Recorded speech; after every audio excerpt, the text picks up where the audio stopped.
Nakikiramay naman si Emil kay Dado sa pagkamatay ng kanyang kapatid. Pati rin si Dado hindi rin siya aalis ng isla dahil kailangan pa niyang ipaghiganti ang pagkamatay ng kanyang kapatid. Papatayin niya sina Liam at Olsin. Pati na rin si Jacinto kung gusto ni Emil. Nagtanong naman si Lucas kung ano ang kanilang problema kay Jacinto. Ang sagot ni Emil na baka kailangan na rin nila i-dispatcha si Jacinto. Ang galit na sabi ni Dado na wala siyang pakialam kung ano ang mangyari sa kanya. Kailangan niyang patayin sina Liam at Olsin. Wala ring problema para kay Lucas kung mawawala si Jacinto. Mas lalaki ang kanilang hati.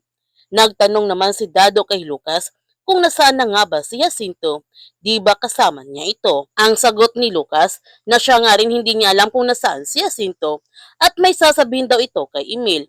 At ipinaalam naman ni Lucas sa kanila ni Emil at Dado ng lahat ng kanilang nakubra nasa yati na. Kung kailangan nilang tumakas, handa na sila. Ang sabi ni Emil na hindi pa sila aalis at inutusan niya si Lucas na alamin nila kung nasaan si Greta ngayon at dalhin sa kanyang mag-asawang Roja at ang anak nito. Pinuntahan nga nila Lieutenant Aris ang kinaroonan ni Maki upang iligtas ito at nakita naman ni Lucas ang kanilang pagdating. Nagtagumpay naman sina Lieutenant Arisa sa pagligtas nila kay Maki at nagmamadali na sila na umalis ng resort.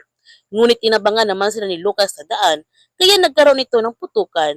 Namatay ang lahat ng kasama ni Lieutenant Arisa at pati na rin kay Lucas. At naghahabulan naman sila ngayon sina Lucas at Lieutenant Arisa. Buhay pa naman si Maki at kinuha niya kagad ang baril upang may proteksyon siya nito sa kanyang sarili. Habang sina Lucas at Lieutenant Arisa, nag 1-in-1 naman sila sa pakikipaglaban na gamit ang kanilang mga kamao.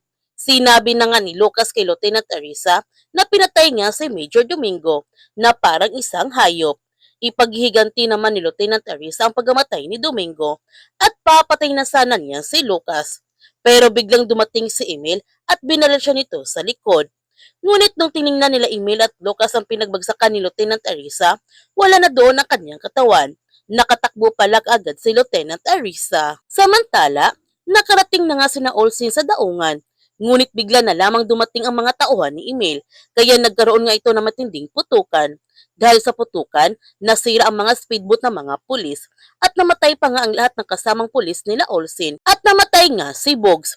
Nung napatay na nila Olsin ang lahat ng mga humahabol sa kanila, hinanap kaagad ni Liam ang kanyang ina. Makakalis pa kaya sila ng buhay sa isla? Yan ang ating abangan sa Roja.